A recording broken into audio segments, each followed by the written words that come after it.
Buenos días, doctor Otero. Existe la duda si el síndrome de intestino irritable es más frecuente en la enfermedad inflamatoria intestinal. Queremos resolver esta pregunta con el experto en estas dos asociaciones, que es el doctor Otero. Doctor Otero, ¿existe la asociación, sí o no? Doctora Melissa, esa pregunta es muy importante.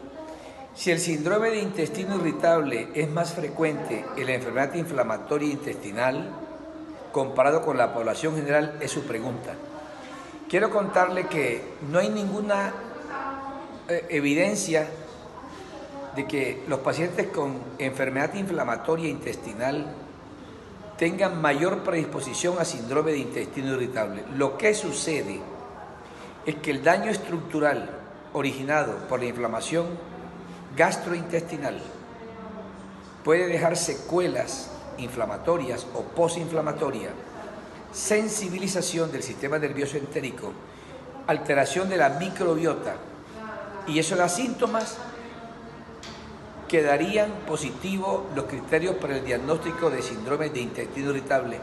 Pero en los criterios de Roma 4 hay una aproximación absolutamente perfecta, y es que se pensará en síndrome de intestino irritable cuando no exista una alteración estructural. Para mí es un placer hablar de este tema tan importante hoy día y tan controvertido.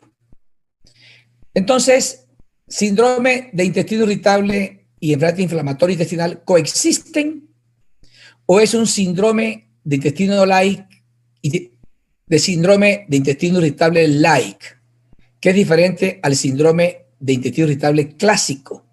Ese es el propósito de esta presentación. Y para ello, brevemente, se darán conceptos generales del síndrome de intestino irritable y de enfermedad inflamatoria intestinal. El síndrome de intestino irritable es una enfermedad orgánica, sin marcadores actualmente disponibles para identificarla. El concepto de que es funcional es obsoleto hoy día porque trae confusión a los médicos. Funcional no significa que está en la mente del paciente. Funcional significa que hay un trastorno de la función. Nunca ha querido decir de que no es orgánica. Y esta patología es absolutamente orgánica. El síndrome de intestino irritable, SII, en esta conferencia, tiene varios sustratos orgánicos. Activación del sistema inmune, mala absorción de sales biliares, hasta en el 30% de los que tienen el subtipo diarrea, aumento de la permeabilidad intestinal, alteraciones genéticas, alteraciones epigenéticas. Muchos pacientes tienen infección previa que predispone posteriormente a un síndrome de intestino irritable postinfeccioso. Alteraciones psicológicas, hipersensibilidad visceral, esto es orgánico, alteración de la motilidad y una disfunción en la interacción del eje intestino-cerebro. Hay SIBO, sobrecrecimiento bacteriano del intestino delgado, y una alteración importante de la microbiota del colon. No cabe duda de que es una entidad absolutamente orgánica. Pero probablemente esta es la mejor evidencia demostrada de organicidad de esta importante patología. Después de una infección intestinal, de una gastroenteritis, 90% de los individuos se recuperan completamente. Sin embargo, 10% de los otros pueden hacer hacia el futuro un síndrome de intestino irritable postinfeccioso. Y esto involucra factores bacterianos, activación inmunológica, y esa activación inmunológica fomenta múltiples alteraciones de la motilidad y de la sensibilidad, y aparecen los síntomas. Comparado con personas que no tienen SII, que son los controles en este metaanálisis, la gente con SII tiene un riesgo de SIBO 3.7. Comparado con controles asintomáticos, 4.9 es la probabilidad o el riesgo de que el SII tenga SIBO. En una palabra, el SII tiene frecuentemente sobrecrecimiento bacteriano. Y cuando hay estreñimiento, la disbiosis es fundamentalmente debida a bacterias metanogénicas. El metano es un neurotransmisor que produce estreñimiento. Pero más recientemente, el profesor Pimentel ha demostrado este interesante vínculo de SII con un trastorno de autoinmunidad. Hay anticuerpos, antitoxina letal distensionante, que está presente en bacterias gram negativas. Las produce el cuerpo humano en respuesta a esta infección. Pero estos anticuerpos también atacan epítopes que tienen que ver con la vinculina, que está en las células de Cajal de los ganglios mientéricos. La vinculina es una proteína fundamental en la integridad celular, que tiene que ver con la adhesión, migración, y está en muchas células, incluyendo las neuronas. Y cuando estos anticuerpos contra esa bacteria se producen, pueden de manera cruzada lesionar la vinculina de esta parte inmunológica, neurológica y epitelial del aparato gastrointestinal. Y esto explica los síntomas del SII postinfeccioso. Este hallazgo demuestra que un grupo de gente con SII ahora tiene un componente de autoinmunidad.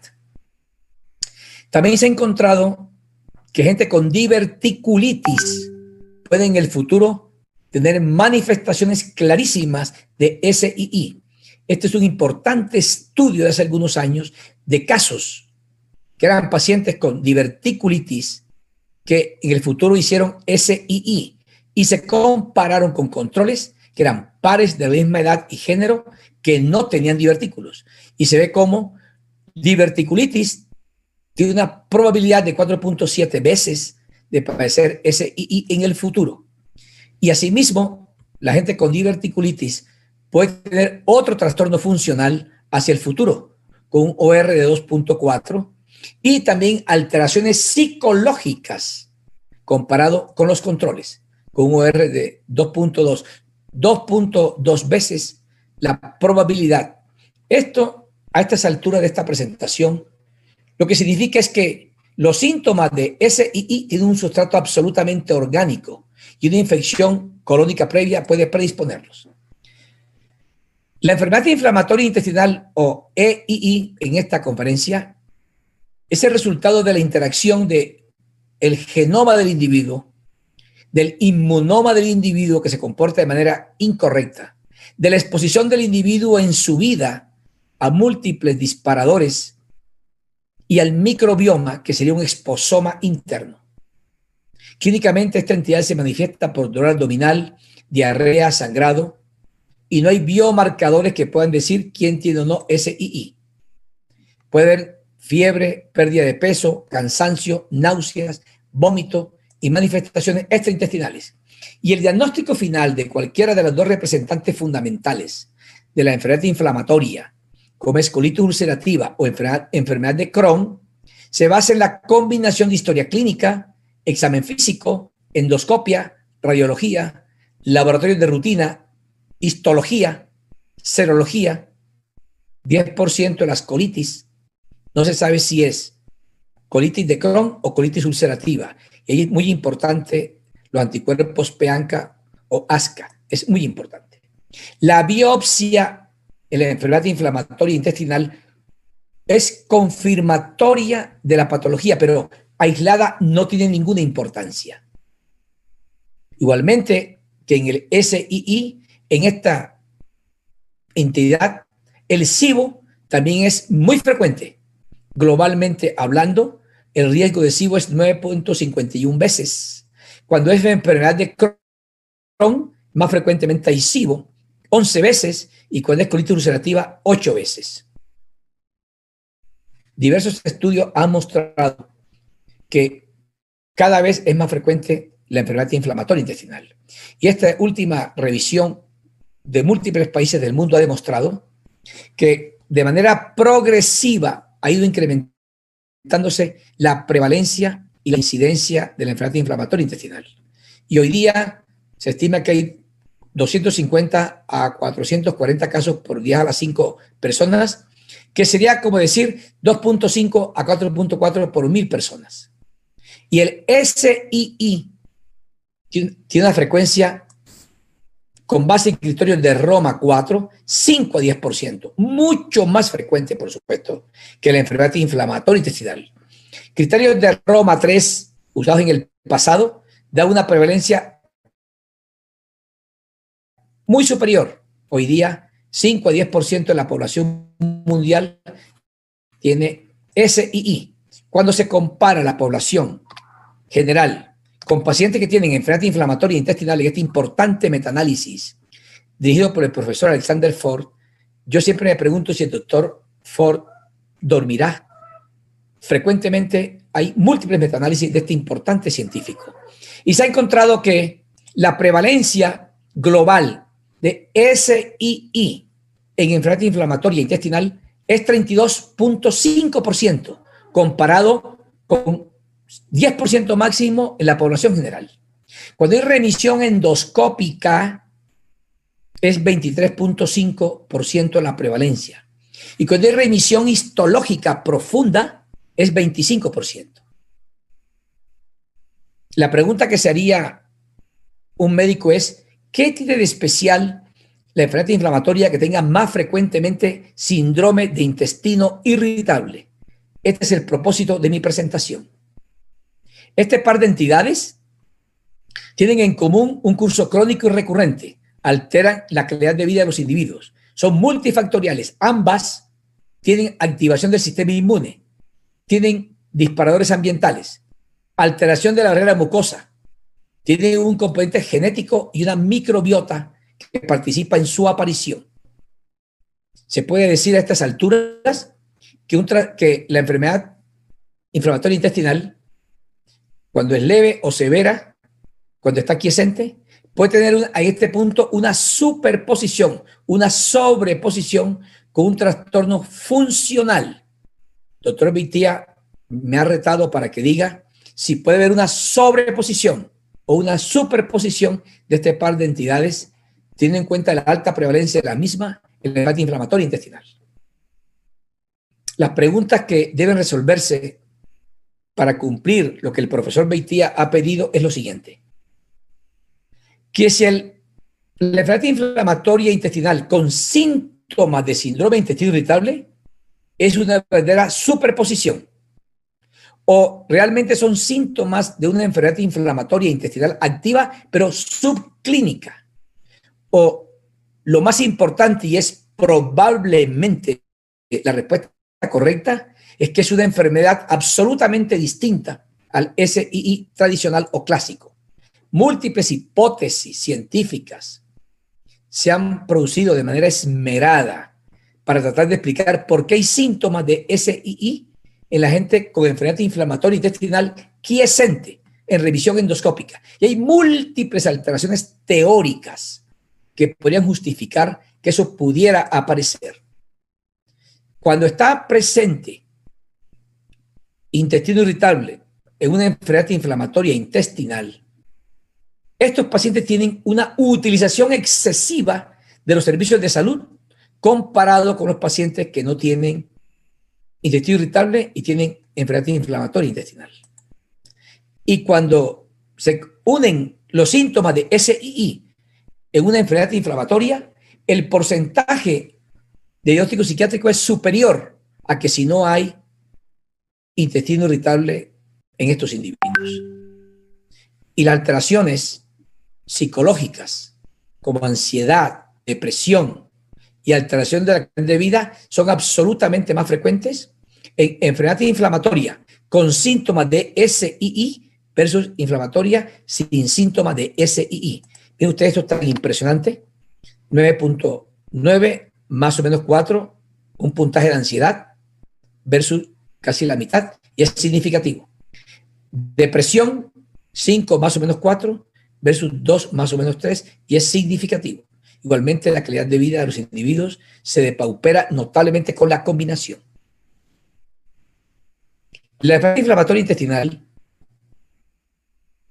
pensando que hay inflamación en otras patologías, ella también puede, por analogía, dar estos síntomas, y creemos que se llamaría síndrome de intestino irritable post enfermedad inflamatoria intestinal. Hay una evidencia que es la siguiente. Los pacientes que tienen colitis ulcerativa y están en remisión, aunque haya remisión endoscópica, tienen síntomas. Y la inflamación crónica tiene este importante representante en dos patologías inflamatorias del colon. La colitis microscópica global tiene riesgo de tener síntomas de intestino irritable. Y colitis linfocítica, 40.7% de los individuos tienen síntomas similares al SII. Igualmente, la colágena, 28.4% tienen síntomas. En los criterios de Bradford Hill, para demostrar la causalidad, hay un criterio que es la analogía, de que patologías similares den un desenlace similar.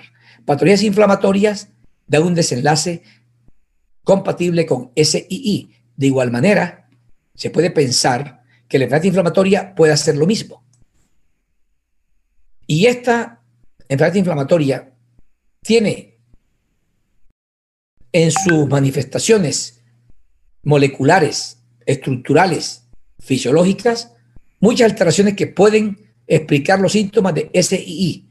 Se ha encontrado una permeabilidad intestinal aumentada, se ha encontrado igualmente una disbiosis, una hipersensibilidad, alteración de la microbiota, y todo eso puede explicar los síntomas.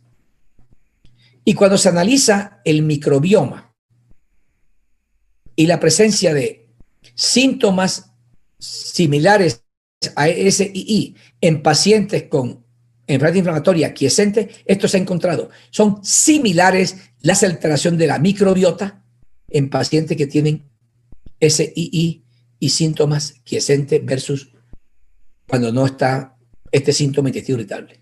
La enfermedad de Crohn, que compromete cualquier parte del tubo digestivo, desde la boca hasta el área perianal, todas estas alteraciones que tiene pueden explicar con facilidad síntomas similares al SII, porque es una patología clásicamente transmural, no habría ninguna duda. Y la colitis ulcerativa clásicamente se ha considerado que esta ulcerativa colitis solo compromete la mucosa y la submucosa del colon.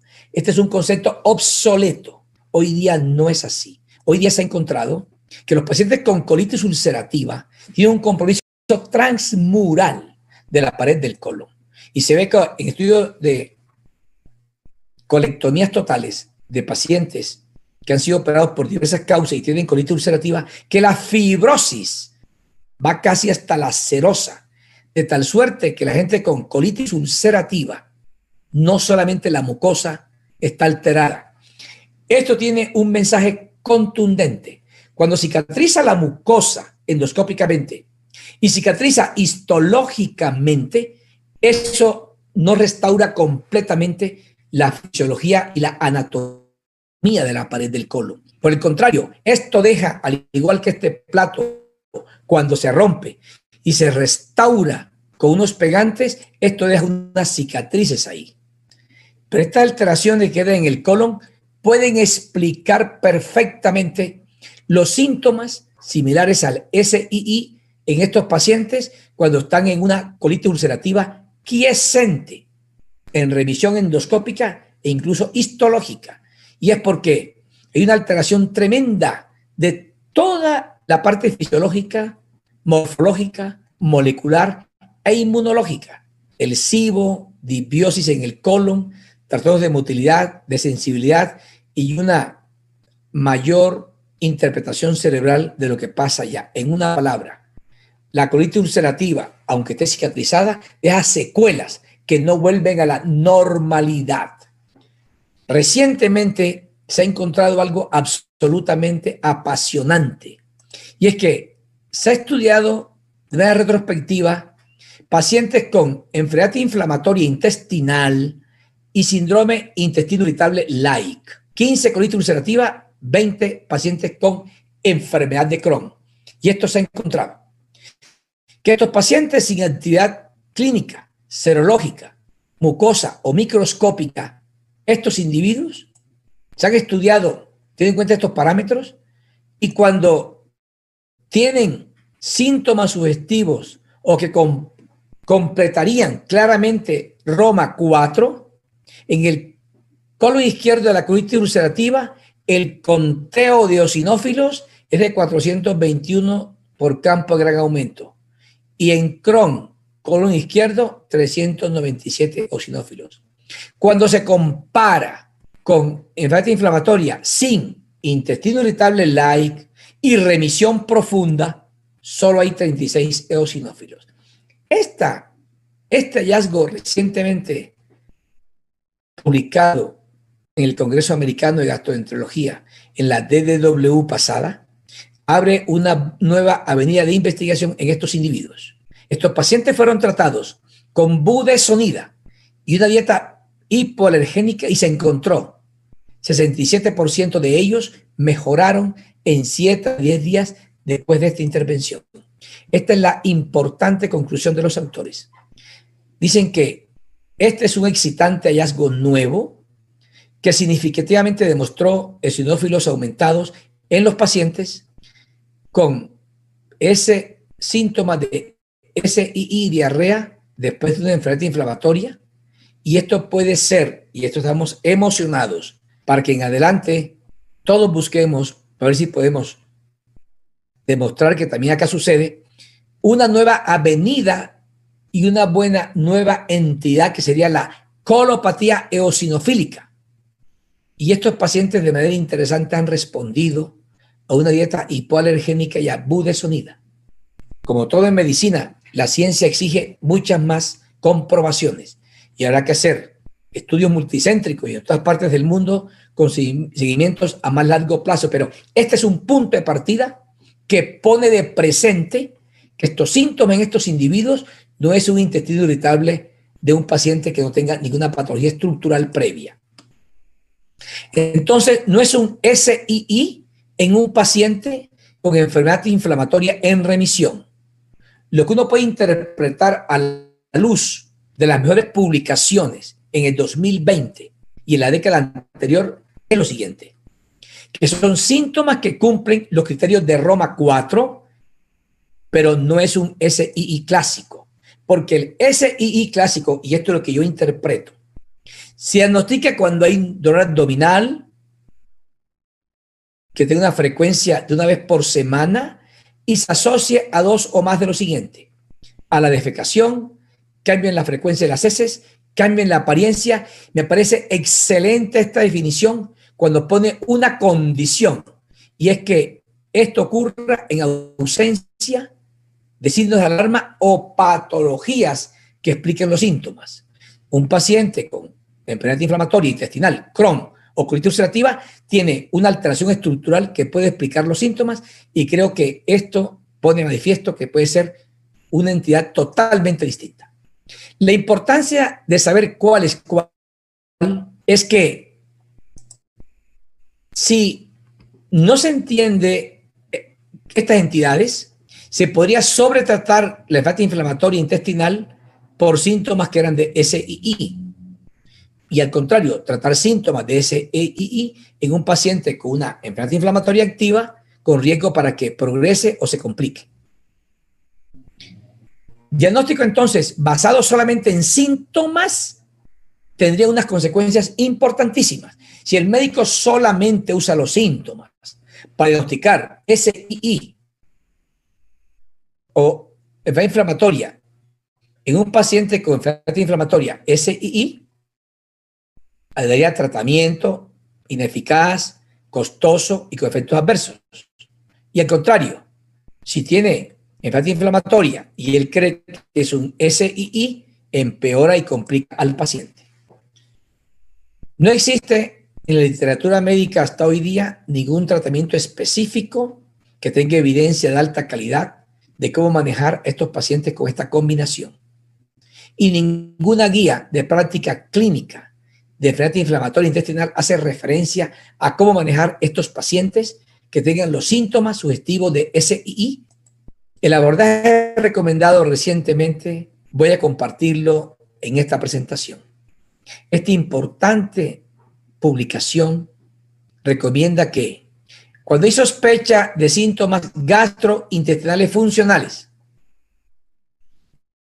en un paciente que tiene una enfermedad inflamatoria intestinal, habrá que hacer una anamnesis muy profunda, pero muy concreta. Preguntar cómo es el dolor, si hay incontinencia fecal, urgencia, tenesmo, si hay síntomas de alarma, pérdida de peso, síntomas nocturnos, sangrado, fiebre, si ha recibido el paciente antibióticos recientes, si el examen físico es normal, si hay algo en la área perianal, qué pasa en el tacto rectal, y habrá que pedir marcadores inflamatorios, PCR y la calprotectina. Si con base en estos exámenes hay inflamación inequívoca o síntomas menos claros que se correspondan con los marcadores inflamatorios, hay que optimizar la terapia antiinflamatoria. Y si no hay alteraciones inflamatorias, se consideraría que son unos síntomas similares al SII, pero antes de eso habrá que buscar las patologías posibles que acompañan a la enfermedad inflamatoria intestinal de manera importante. Una insuficiencia pancreática exocrina, un SIBO, malabsorción de sales biliares, una alteración del sistema nervioso entérico, daño por inflamación crónica. En una palabra, un paciente con enfermedad inflamatoria quiescente y síntomas sugestivos de SII antes de abordar el paciente como un SII, esto hay que tratarlo o hay que buscarlo.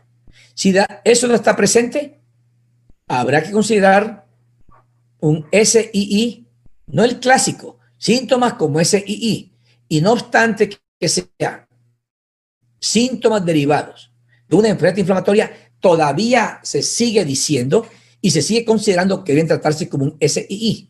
Y ese SII, como se conoce hoy día, es que múltiples alteraciones orgánicas que incluyen autoinmunidad, eje cerebro, en este SII clásico, de unos síntomas como son dolor, sensación de distensión abdominal, estreñimiento o diarrea.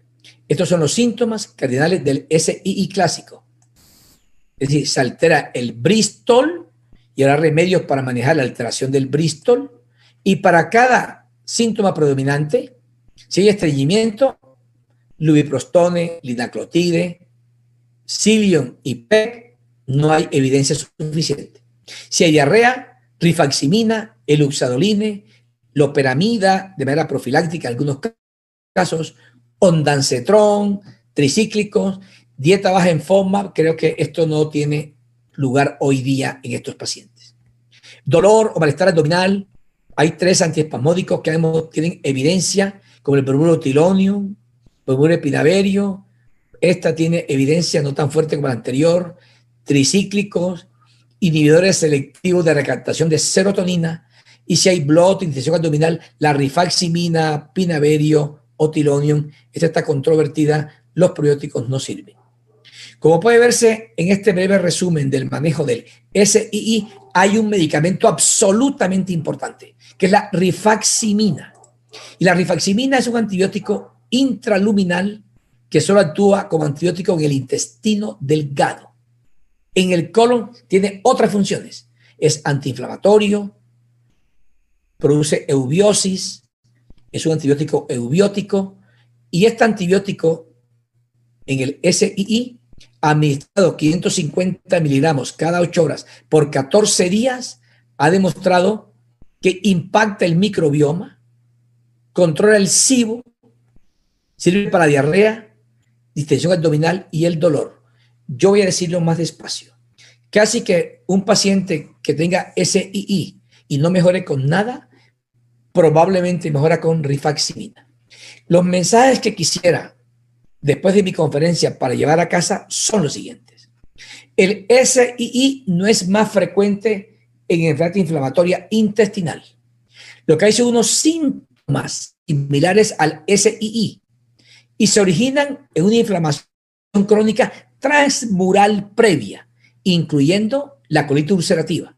Puede ser una entidad distinta.